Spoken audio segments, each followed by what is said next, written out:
سے آج یہی پیغام لے کر جانا، ہم جب جھکے تو بس اللہ کے دربار میں جھکے، ہماری زمینیں جھکے تو اللہ کے دربار میں جھکے۔ اب اللہ رب العزت نے ارشاد فرما دیا مومن کے مال کا، بولو مومن کے مال کا، مومن کے جان کا خریدار اللہ ہے، مومن کے جان و مال کا خریدار اللہ ہے۔ تو ثابت ہوا ہم اپنی جانوں کے خود مالک نہیں ہیں، ہمارے جان کا بھی خریدار اللہ ہے۔ ہماری آنکھ ہماری مرضی سے نہیں اٹھے گی، جیسے اللہ نے ہمیں فرما دیا ہے ایسے اٹھے گی۔ ہماری زبان ہمارے اپنی جو مرضی ہے اس مرضی کے مطابق نہیں چلے گی، اللہ کی مرضی کے مطابق۔ ہمارے جو اعضاء جواریہ ہے، اعضاء جسمانی ہے، یہ ہماری مرضی سے اب کام نہیں کریں گی، جیسے اللہ نے ہمیں کہا ہے، جیسے اللہ رب العزت نے ہمیں فرما دیا ہے۔ تو میرے بزرگوں، this is the point of interpretation, this is the point of introspection, to perform the meditation۔ ہم مراقبہ کریں، محاسبہ کریں، کیا ہمارے جانوں کا صحیح معنوں میں اللہ ہی خریدار ہے یا کوئی اور؟ زبان سے تو کہتے ہیں لیکن ہمارے افعال ایسے نہیں ہیں، صحیح ہے کہ غلط؟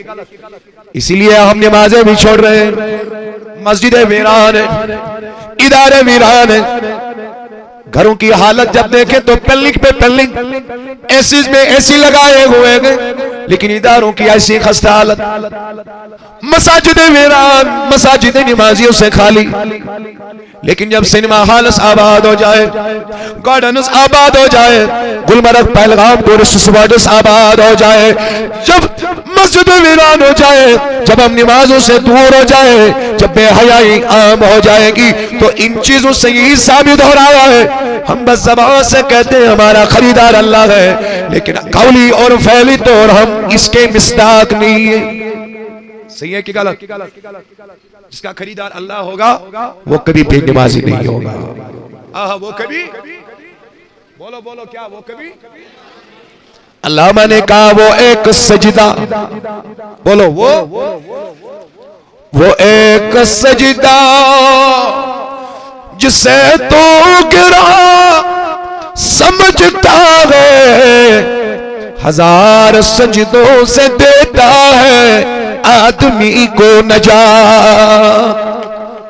اگر آپ نے سجدے میں سر رکھا اللہ کی بارگاہ میں، تمہیں کسی سیاسی آدمی کے دربار میں سر رکھنے کی ضرورت نہیں، تمہیں کسی کروڑپتی کے دروازے پہ سر رکھنے کی ضرورت نہیں ہے، لیکن شرط بس اتنا ہے آپ کو 5 وقت دن میں اللہ کے حضور اپنے سر کو سجدے کی حالت میں رکھنا ہے۔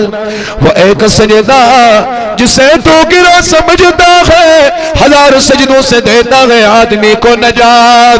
آپ نے جب اپنے آپ کو روکا ایک سجدہ کرنے سے اللہ کے دربار میں، تمہیں ہزاروں سجدے کرنے پڑ رہے ہیں، یہاں بھی سجدہ، وہاں بھی سجدہ، ہر کسی دروازے پہ سجدہ، لیکن اس کا بنیادی وجہ یہ ہے ہم نے اللہ کے حضور سجدہ کرنا جو ہے وہ چھوڑ دی۔ ہماری جو زمینیں ہیں وہ سجدوں کی لذت سے بے آشنا بنی، نابلد رہی۔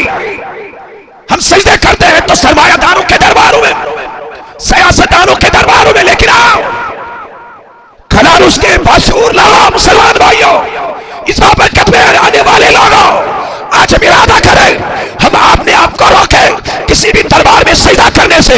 آج یہی پیغام لے کر جانا، ہم جب جھکے تو بس اللہ کے دربار میں جھکے، ہماری زمینیں جھکے تو اللہ کے دربار میں جھکے۔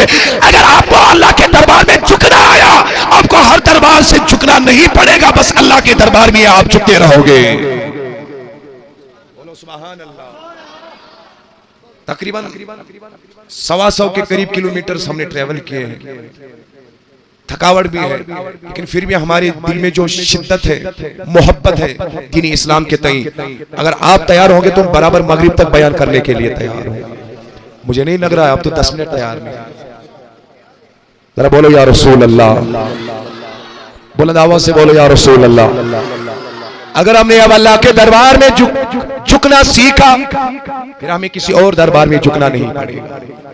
آج بے روزگاری پھیل رہی ہے، ایم ایس سی کر کے لوگ بے روزگار بنے ہوئے ہیں۔ آپ نے دیکھا ہوگا ریسنٹلی نمبردار پوسٹس کے لیے LLB LLM والے بندے بھی فارم سبمٹ کر رہے ہیں۔ ایم ایس سی والے بندے بھی فارم سبمٹ کر رہے ہیں، حالانکہ نمبردار پوسٹ کے لیے 1-2 ہزار روپیہ کم جو ماہانہ تنخواہ ہے وہ دیا جاتا ہے. So this indicates کہ how much there is unemployment prevailing in the Kashmir. ہماری جو کشمیر میں بے روزگاری کا جو ریشو ہے وہ کتنا بڑھتا جا رہا ہے. لیکن ہمارا ایمان ہے، ہمارا عقیدہ ہے، واللہ خیر الرازقین. ہمارا ایمان یہی ہے، ہمارے جو رزق کا ذمہ دار ہے وہ ذات پاک حضرت اللہ جل شانہ جل ذکرہ. کوئی اور ہمارے رزق کا ذمہ دار نہیں ہے، اللہ بھی ہمارے رزق کا بندوبست کرنے والا ہے.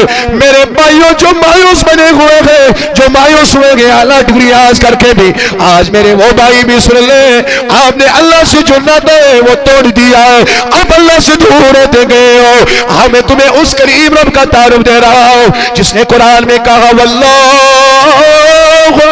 خیر الرازقین. سب سے بہتر رزق دینے والا جو ہے، رزق دینے والا ہے وہی ہے ذاتی پاک حضرت اللہ، وہی رب العالمین. ہم نے اسی دربار سے رشتہ جب توڑ دیا، ہم بے روزگاری کے دلدل میں پھنس گئے. کاش ہم یہ ناطہ اللہ سے جوڑتے، ہمیں جو ٹوٹا ہوا رشتہ ہے وہ مضبوط کرتے. آپ دیکھتے ہماری زندگیوں میں اللہ برکت کیسے اونڈیل دیتا، کیسے برکت آتی ہماری زندگیوں میں. اب برکت اٹھی، علم سے اٹھی، روپیوں سے اٹھی، ملازمت سے اٹھی، تجارت سے، مزدوری سے، رمی سے اٹھی تھی، برکت اٹھی. کیوں؟ جب بے دینی سرایت کر گئی تو برکت خود بخود اٹھ گئی. برکت تبھی ہوگی، برکت جب اللہ سے جڑیں گے. بہرحال یہ میرا موضوع ابھی نہیں ہے، میں اپنا موضوع کنکلیوڈ کرنا چاہتا ہوں.